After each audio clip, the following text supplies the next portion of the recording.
What are you passionate about? What is something that constantly comes to mind when you're driving, when you're in the shower?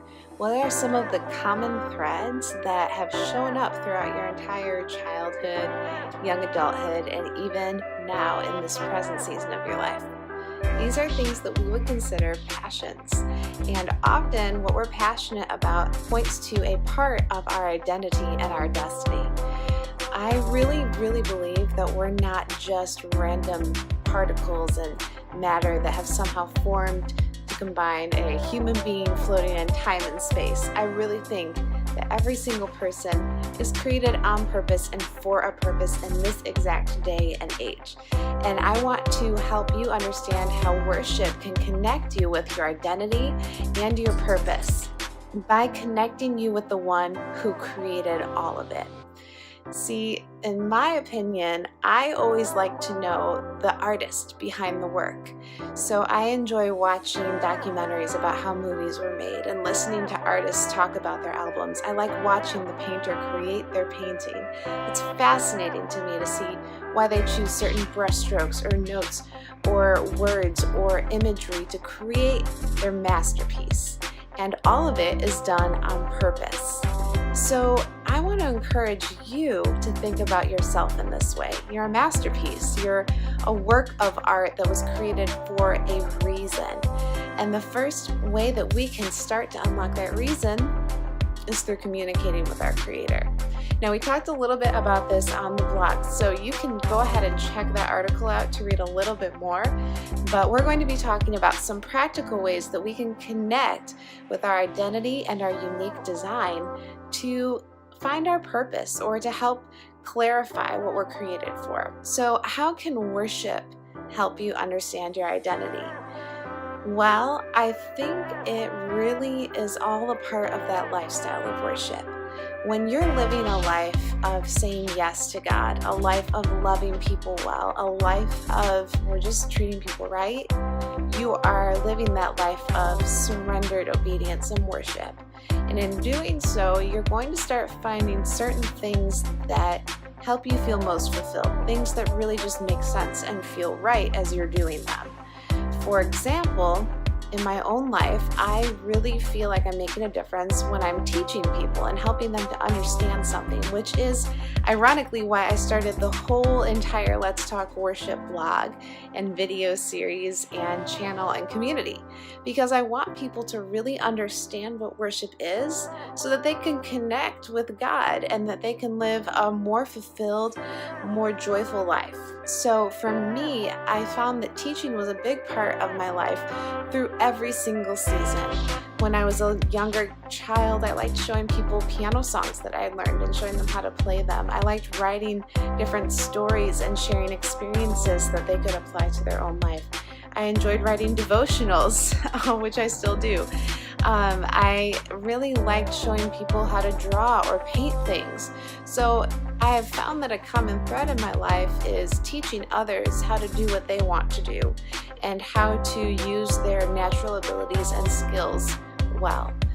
So for me, teaching was a common thread, and I started to realize that it was a big part of my purpose. Even now, through the Let's Talk Worship blog and through what I do professionally, I'm equipping people with the skills and tools that they need to really do what they want to do and to live their dreams and fulfill what they have in their heart and the vision that God has given them. Think about that for a second. What are some of the things that you have found show up in your life consistently? Another thing that showed up in my life consistently is music. I have been involved in music since I was 4, and before I started taking lessons and receiving real training, I was singing before I could talk. Like all of these things, music was a part of my life kind of without my choice. And you'll find that there are some things in your life that are similar. For example, my brother is not extremely musical, but he has built things his entire life. And what started as him building things from Legos as a child, well, now he can build computers. That's a big deal. So for him, building things was really natural. For you, it might look completely different. What do you enjoy doing? What are some things that make sense to you, have just always been a part of your life and what you do and who you are? This is probably tied to your purpose and your design. Something else that I've always been really passionate about is connection. It's been deeply important to me to make sure that what I'm saying and communicating is understood clearly and that people are able to act on it. It's also been important to me throughout my whole life to connect with God so that I know what He is saying to me and I can express my thoughts and feelings freely with Him. Connection continues to be another big part of what I do in all of the different aspects of my life, because when I'm teaching, I have to communicate clearly and I have to share things that are meaningful with people. When I'm creating music, I want to make sure that people are moved by what they're hearing, that it encourages them or helps them dig deeper into some area of their life. Connection is something that I'm passionate about. It's not something where you just want to brush it off like, I'm not really good at anything, I'm not really passionate about anything. Like, you're doing something with your life, whether or not you choose it. And if you think that you just are passionate about watching Netflix after work, think again. Now, it's possible you could really enjoy watching entertainment for a few reasons. Some of them are not healthy, but others could be that you enjoy creating stories. You like seeing stories told on screen. Is this a passion? Is this a skill? Is this an interest? It's worth exploring. Or maybe, you might be dealing with some like depression or wanting to numb your pain. So that would be different. You should definitely take a look at your heart and kind of determine what's going on there in that specific case. But that's just a side note. Really explore what you're doing with your time and what you have done with your time throughout your life and every season of it.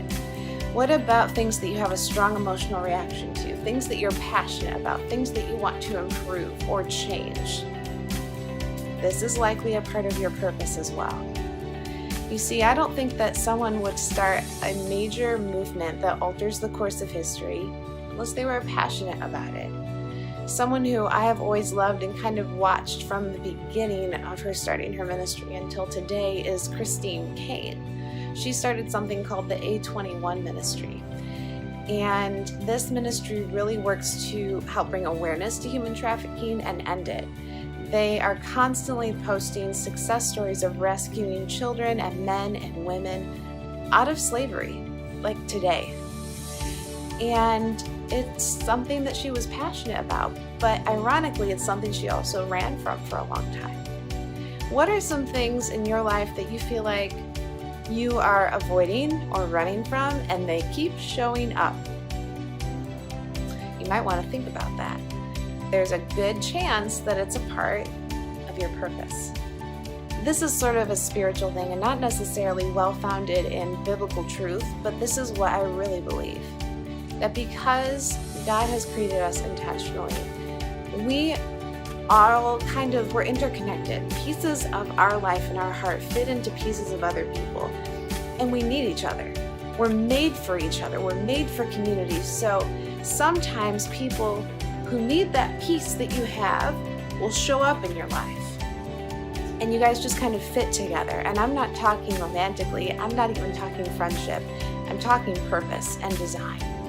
I'm talking this person who has been looking for, this just happened to me the other day, someone who has been looking for a teacher to teach them a specific thing and has not really had success in finding the right fit, came across me randomly and we connected, and immediately it was, hey, I have this need. Well, I can meet that need. That is something that you'll notice, whether you want to consider it puzzle pieces or like cogs in a clock. Some of you might be too young to understand that because everything is digital, but however you can envision it, you are meant to fit together with other people, and it's a part of your purpose. You often are meant to accomplish your purpose in tandem with someone else who needs you to accomplish theirs just as much as you need them. These are important things. This is life-changing stuff, really, if you embrace it, because you might feel like you're stuck in a 9-to-5 or a part-time retail job, or you've been a barista for 10 years, or maybe you have a really fulfilling corporate career. Whatever it is, you might be looking for more, or you might be really confident in what you're doing and that it is your purpose. But I want to encourage you to remember that your purpose is on purpose. It has meaning. It's important. And you saying yes to God doesn't just change your life. It's not just a leap of faith for you. It changes the lives of everyone around you. It impacts the lives of people you don't even know are waiting for you to just say yes. So, here's my assignment for you guys this time around. Check out the additional materials, what I'm calling our growth guide for this particular video. It's going to guide you through some self-assessments so you can explore a little bit deeper into who you are. Not a personality type, not trying to put you in a box, but just some free thinking about your heart, your life, your head, and how those things all kind of line up. So that resource is free. You can just click on it, go through it, pray about it, think about it. There's no time limit on it. So for all of my friends who are very detail-oriented and schedule-oriented, cut yourself some slack. Introspection is not a straight line. You're going to be thinking about this for a day and then forget about it for 2 days. And then in the shower, something's going to pop into your head and you're going to remember it. And that's okay. These are growth guides. They're not assignments. They're not a yes or no, right or wrong kind of thing. They're just to help guide you into going a little bit deeper in worship and living in your purpose and in your relationship with God. So until next time, have a beautiful day.